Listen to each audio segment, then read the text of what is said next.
সুন্দর পরিবেশ সকালের। একটু আগা একটু আগা আগা,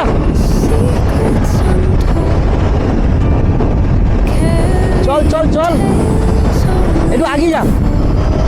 দেখো এই হচ্ছে ডিউ। তো এই দুই ভবঘুরে আজকের আমরা বেরিয়ে পড়েছি সানডে রাইডে।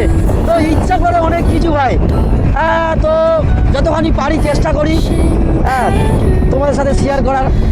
তো বাংলাটার প্রবাদ আছে, গ্যাসের খাতায় নাম লিখিয়ে বাড়ি বসে থাকলে হবে না, ঠিক আছে?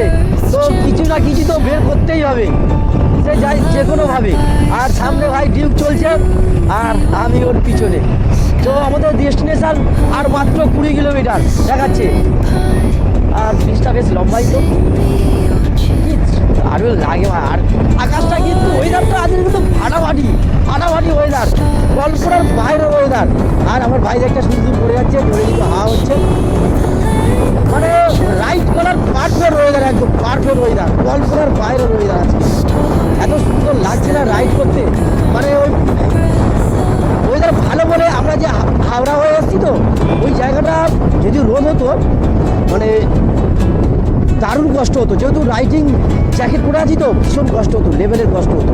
তো আবহাওয়াটা খুব সুন্দর বলে তো ভীষণ গাড়ি চালাতে ভালো লাগছে।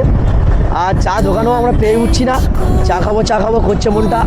চল একটু দাঁড়ায়, ওই চা দোকান বাদিকে চা দোকান, এদের কাট আউট আছে কি দেখ, থাকা তো উচিত। এই তো কাট আউট আছে, চলো একটু দাঁড়ায়।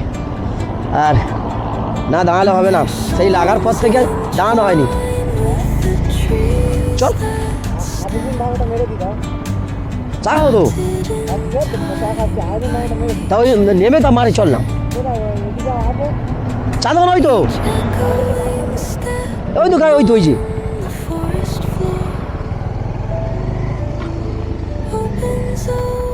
চা দোকান আছে, বাড়িঘর আছে, কাটিং তো থাকবেই।